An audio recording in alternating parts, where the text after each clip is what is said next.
Welcome everyone to this Housing and Environment Scrutiny Committee on the 9th of December 2025. This meeting will be live streamed and a recording made available to view via the Council's website, except for discussions involving confidential or exempt items. Therefore, the images and audio of those individuals speaking will be publicly available to all via the recording on the Council's website. I'm now going to move on to the main agenda. We've had some apologies in. Are there any other apologies that people want to add? Yeah, thank you, Chair. We've received apologies from Councillor Chapman, Councillor James and Councillor Wickham. Thank you, Mark. I don't know if anyone's got others to add, but if they do, they can add them into the chat. Councillors and officers are reminded of their personal responsibility to declare any personal and or prejudicial interest in respect of any item of business on this agenda in accordance with the Local Government Act 2000, the Council's Constitution and the Code of Conduct for both councillors and officers. Are there any declarations? No hands raised, Chair.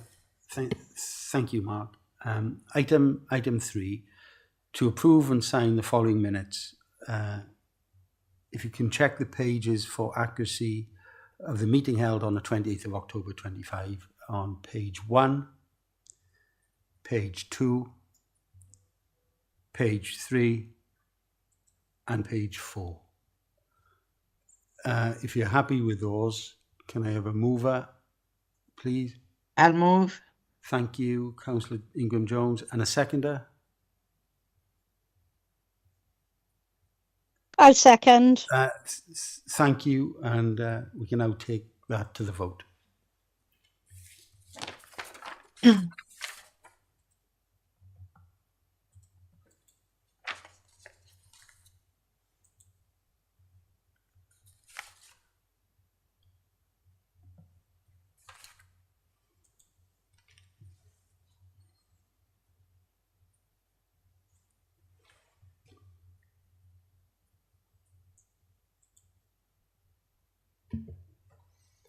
That's been carried, Chair. 9 votes for, no votes against, and 2 abstentions. Thank you very much, Mark. Are there any matters referred to this committee in accordance with the call-in procedure? No matters for this meeting, Chair. Thank you. And now we move on to the forward work programme item. If I hand over to you, Mark. Thank you, Chair. Members are asked to review the forward work programme for the Housing and Environment Scrutiny Committee alongside the Cabinet forward work programme and to suggest any additions, amendments within the criteria set out in Appendix 3. The next meeting for this committee is on the 10th of February. As you can see, there's a housing revenue account business plan report scheduled. 2025-26 quarter 3 revenue budget monitoring report, housing and environment, and also a quarter 3 budget monitoring report for the housing revenue account. So if members are happy, I'd like to seek approval to publish the forward work programme onto the Council's website. Thank you, Chair. Thank you, Mark. Councillor Judith Pritchard. Yes, I don't know whether I can add this. I was going to ask a question about Tredegar Court, but I think it's more appropriate really to have a proper report on the history of this building, which was extra care. It was a sheltered housing establishment first. Can I carry on? Just 1 second, Councillor Pritchard, if you don't mind, just for clarification. I know that when we come to item 7 that we can discuss a little bit on that. And there is a recommendation at point 3.3 when we get to item 7. Is this a matter for the forward work programme that you're raising? Well, I think it could be, because it's a good example of something that we started off and was actually, I was there, and it was a very good idea at the time, and doesn't seem to have worked very well. And I think in the council generally, we don't look back to see what the result of our decisions 20, 25 years ago were. Well, Obviously, many councillors weren't here then, but we do need to, try and judge whether we're making good decisions. So what I'd like is a report on Tredegar Court and how it came, its journey, if you like, from a forward-thinking sheltered housing, a forward-thinking extra care facility to empty. And then we're going to write it off. I've no objection to writing it off now. I think we'll have to. But it's just the history of the place and how this decision made 23 years ago has panned out. Thank you. Thank you for that, Councillor Pritchard. I am minded that this can be discussed, as I said, later on in the meeting. I don't really want to sidetrack off the forward work programme item at the moment, but if that wants to be put onto the forward work programme, I wonder if either Marcus Lloyd or Nick Taylor-Williams has a view. If I could come in here, Chair, is that okay? Yeah. I'm happy to cover this on the item. It might be more appropriate when we get to the item to do a bit of a back history on it. But with any of our development proposals, if that is what happens to this scheme, there would be future report requirements on it anyway. But I'm happy to cover a bit of the back history as to the reason why we're asking what we're asking in this paper, which would give a bit more clarity. Thank you very much for that, Nick. That's what I was hoping that we were going to do later on. Is that okay with you, Councillor Pritchard? Yes, okay. Yeah, so I'll just ask the question when the time comes. Thank you. Thank you very much for that. Still on the forward work programme. So if there's nothing further, can I have a mover and a seconder, please?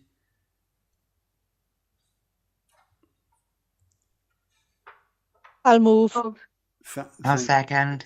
I'll say, yeah. Thank you. And can we take that to the vote, please?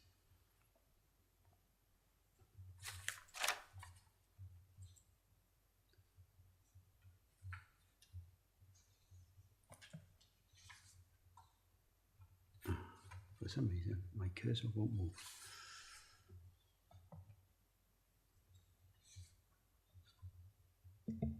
That's been carried unanimously, Chair. Thank you very much for that, Mark. As you can see, there was a few cabinet reports. Have any of those reports been asked to be brought forward? None of those reports have been asked to be brought forward for this meeting, Chair. Thank you. And so we now move on to agenda item 7 and the housing revenue account charges 2026-2027. Councillor Shane Cook. Yeah, thank you, Chair. Members, you'll be aware that housing revenue account is quite separate to the general fund budget and council tax. The HRA is funded by rental income received from council contract holders rather than the council taxpayer. The recommendation in the report requests you consider and give a view on a rent increase per property to the maximum permitted as per the Welsh Government rent policy, which is 4.3%. This would increase the current average gross rent by £4.70 per week, from £109.34 to £114.04 per week over 52 weeks, and increase the level of rent for garages from April 2026 by 4.3%, from £9.69 per week to £10.11 per week, an increase of 42 pence per week. Also, to seek approval from Welsh Government to remove Tredegar Court from Kifley Homes rent debit account to facilitate potential change of use for a different purpose other than sheltered housing provision. Rent increases are necessary to maintain a required level of service to our council tenants. Inflationary increases experienced annually on the cost to manage and maintain the housing service. The housing revenue account cannot legitimately set the deficit budget. Therefore, rental charges need to rise to meet inflationary demands. Any loss of additional income from not increasing the rent is likely to result in reduced resources being available to effectively manage and maintain the housing stock, impact on service delivery. Under the current rent policy, any rent increase is applied equally to all stock, irrelevant of location or property type. Affordability almost must be considered. Our current rent is one of the lowest rents across all the Welsh local housing authorities, and we estimate that with a 4.3% rent rise, our position for 2025-26 would remain in the lowest quartile. Further modelling has also been carried out under the Joseph Rowntree Foundation affordability model, which can continue to show favourably against our rent levels after applying a 4.3% increase. With the latest calculations showing 100% of our stock is lower than the JRF model by an average of 23%. If the 4.3% rent increase is applied. Housing benefit and universal credit will cover the increased costs for the rent charge in this report for approximately 80% of our tenants after the housing benefit limitation rate. Thank you, Chair. Thank you, Councillor Cook. Well, you've had the report, you've had the introduction from Councillor Cook. We've had some questions at the pre-meeting, and I'll go straight to those first. And the first one is Councillor Hayden Pritchard. Thank you, Chair. I'd just like to ask, with the current arrears at 4.6 million, what is the projected arrears trajectory for 2026-27 as more tenants transition to universal credit?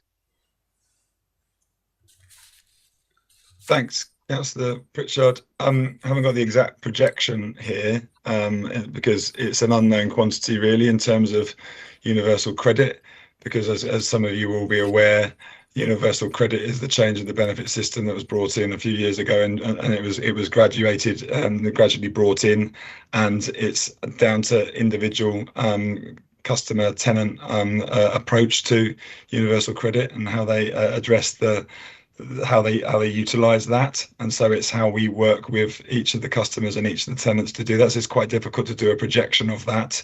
We recognize that we are quite high in our arrears, and we are being more proactive in that space now.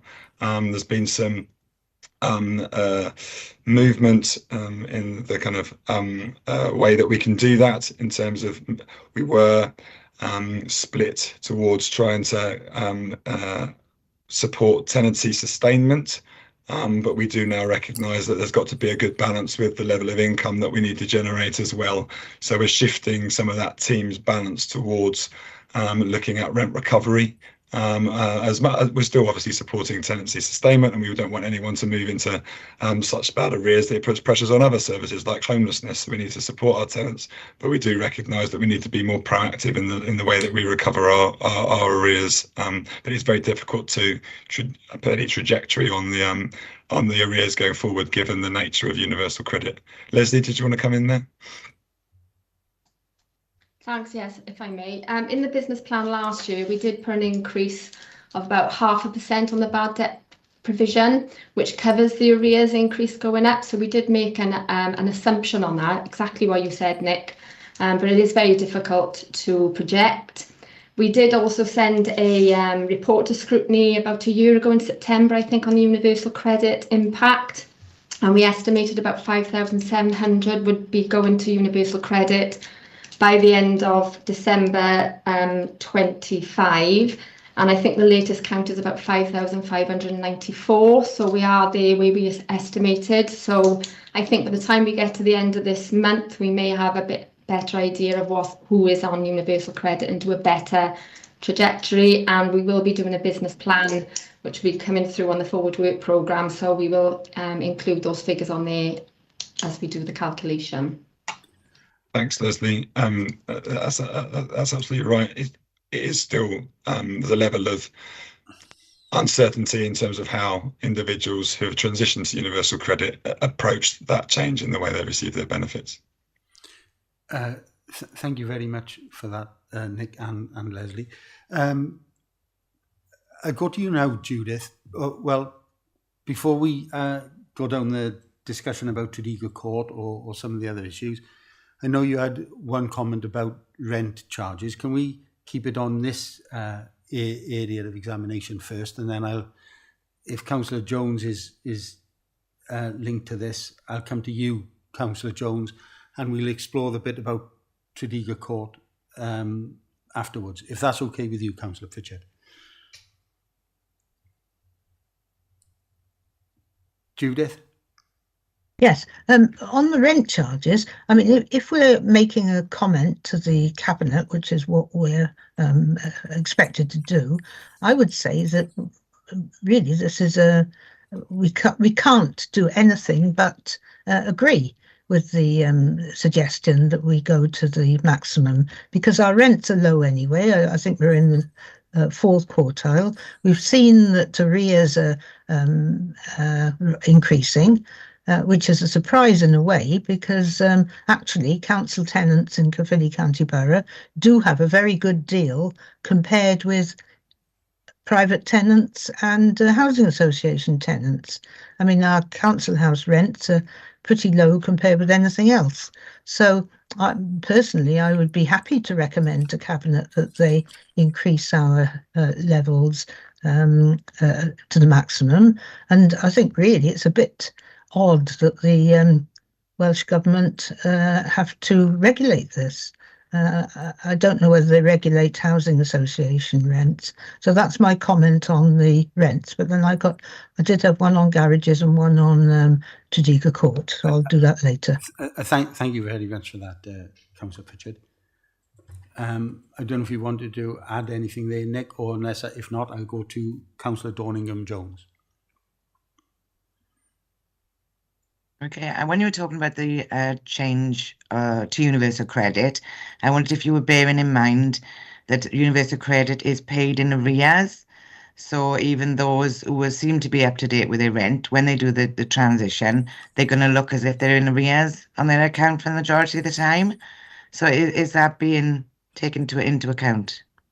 Yes, that is taken into account, Councillor Ingram-Jones. We're aware of that, and there's also a bit of an irregularity about how the universal credit versus housing benefit is paid, and those that are on universal credit versus housing benefit, they do it on there's a 53rd week thrown in there for good measure, which means there's an inequality there. So what we've actually done is sought some reserve that we've got within the HRA to address that, so that there aren't any disadvantaged tenants in there for that 1 week where they may be out in deficit in terms of benefits. So we've actually proactively addressed that. I think that's either set out in this paper or it was set out in previous HRA business plan paper. So yeah, we are aware of that and trying to address that inequality. Right, because also they calculate on a monthly basis as well, don't they? And with the 4 free weeks, and so the amount you receive isn't going to be the 4 weeks. And that's why we get the extra week where that inequality comes in, which is why we've tried to address that and try to help out our customers in that respect. Okay, thank you. Councillor Hayden-Pritchard.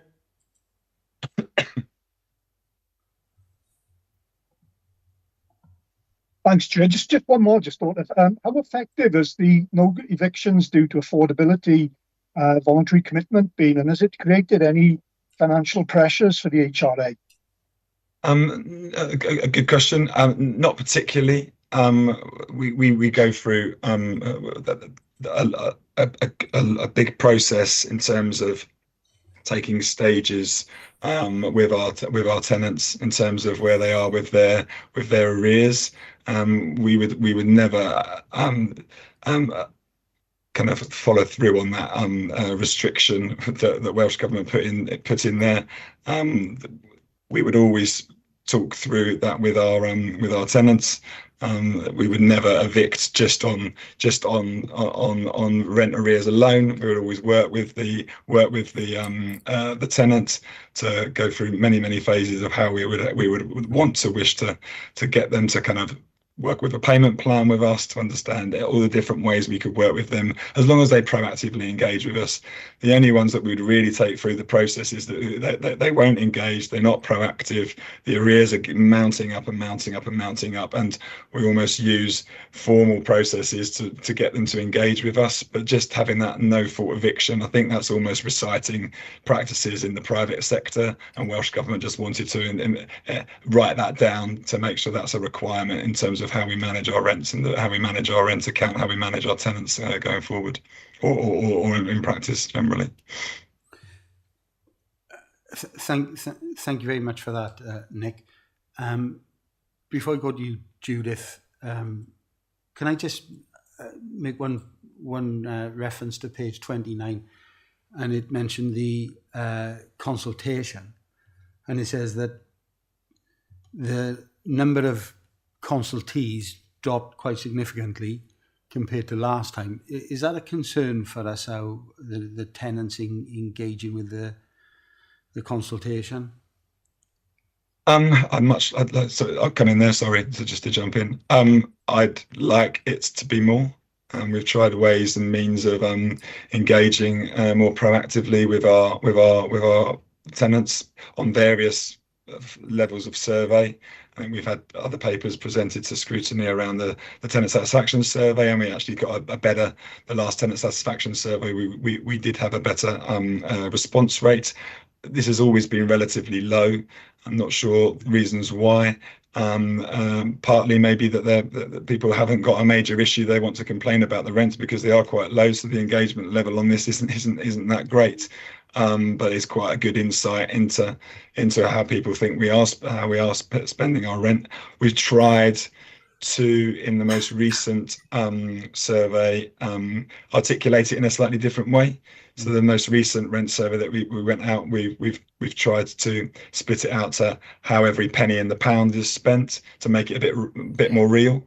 To say we spend X pence on maintenance, X pence on new build, X amount of the pound, to split it up to make it a bit more real for tenants and maybe get a bit more response in that way. But it is useful insight regardless of the quantum of the sample. Thank you very much for that, Nick.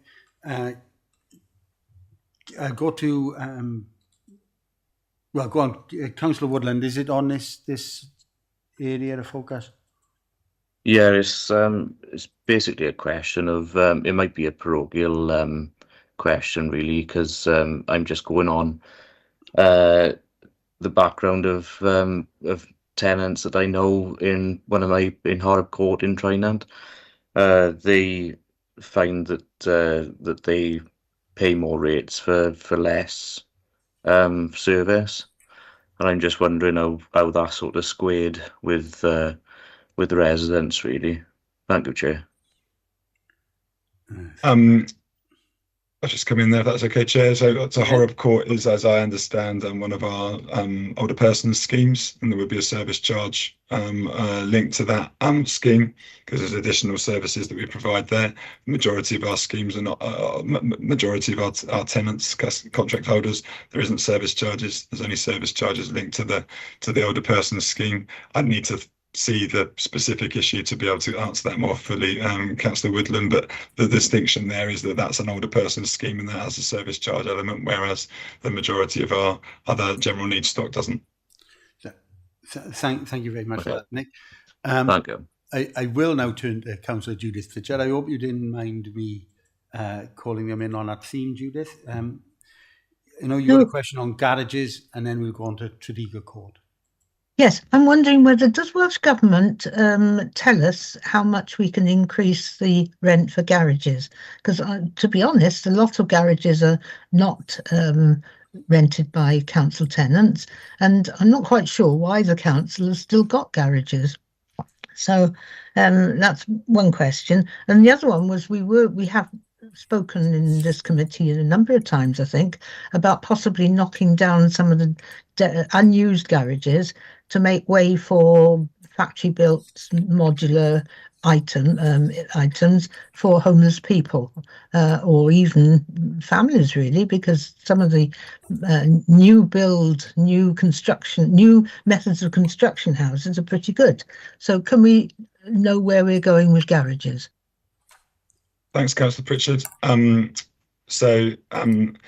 I'll double check with Leslie on this, but I will give you my view. I don't think Welsh Government do dictate on the garages, but I think historically we have taken the view to just increase the garage rents in line with the caps that they impose on the rent to give some consistency, and we've done that historically, so just to give some consistency throughout that. But if we were so minded, I do believe that we could increase them higher if we wanted to. Is that correct, Leslie? Absolutely correct. Garage is not included in the rent standard. No. Yeah, thank you. So there's that one, and Councillor Pritchard, yes, we've talked about the garage portfolio and the level of occupancy in the past, and is absolutely something on the radar of our development team. It's within one of our new work streams of work to do some analysis of that and to understand where we could look to develop them in the future. And yes, there is the possibility of modern methods of construction and also some attractive grant rates from Welsh Government to support that, and that's on our work plan going forward for the development team. So it's something definitely that we are looking at. Hopefully we'll be able to give something a bit more concrete in the coming months and years on that as we go forward. Yeah, so what would be the timescale, so I don't have to keep asking the same question? That is an absolutely valid question, Councillor Pritchard. I need to review the work streams we've got with our building services consultancy, and then I can come back to you. I'll come back to you separately on that once I find out the timeline on that. That'd be easier, I think. Thank you. And can I ask about Tredegar Court now? You can Yeah. indeed, Judith. Yes, well, I'm just wondering what happened there, because it was considered to be a very avant-garde good thing in 2002 or 2003 when it was converted from sheltered housing to extra care, and that seems to not have worked very well, because it was then seems to have been converted back to sheltered housing, and now it's empty. So I'm just wondering, what happened there. Thanks, Councillor Pritchard. So I only know the most recent history of it personally, but you're right. In 2018, it was converted back to just sheltered from extra care. I think that was partly due to the needs that was the assessment that was there at the moment in terms of extra care and the cost required for delivering extra care facility. I think that was part of the decision in 2018, but it's the state of the building itself that's the main driver for this change, and the driver for having to move people out gradually from the scheme. Significant issues with the structure, primarily the roof, and then latterly the heating system of the whole facility was regularly costing a lot of money. So that was the one rationale for moving it down. Clearly, we had other plans for refurbishing some of our other schemes, which we did refurbish up to the standard at the time. And obviously, Darren is on the horizon imminently in terms of some of the move from there. But a lot of those from Tredegar were moved to other facilities. Now it is in work stream number one for our consultancy to look at the options on this scheme.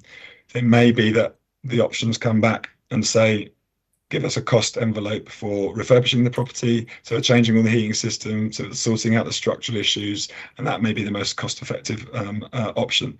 The next option may be it's more cost-effective to demolish the building and look at other redevelopment opportunities. So we've got to go through that piece of work to understand what can be done within the property. The reason we are asking to take it out of debit is so we have more flexibility, that it doesn't count against our ongoing rent loss on our accounts, and that we have the flexibility to do that.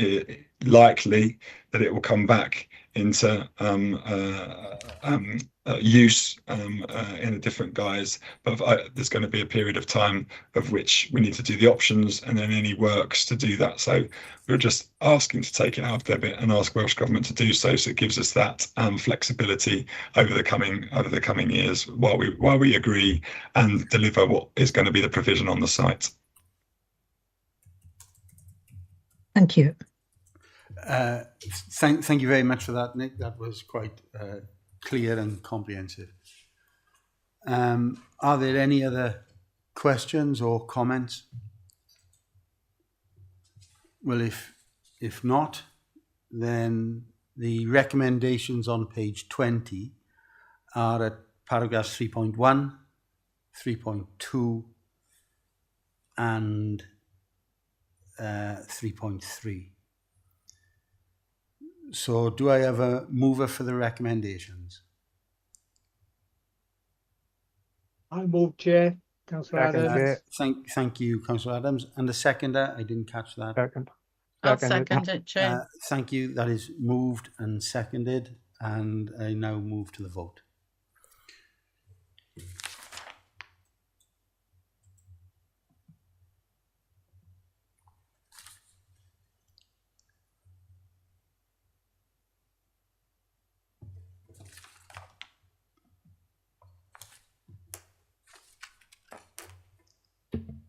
That's been carried unanimously, Chair. Thank you very much, Mark. Well, that concludes tonight's meeting. And with that, that's the end of the year's meetings for us. So as we sign off, I'll wish you all a very Merry Christmas, a Happy New Year if I don't see any of you before, and I look forward to seeing you all in the new year. Thanks, Chair. Many thanks all. Bye. Thank Merry you, Chair. Christmas. Thank you. Good night. Thanks, everybody. Bye all. Merry Christmas.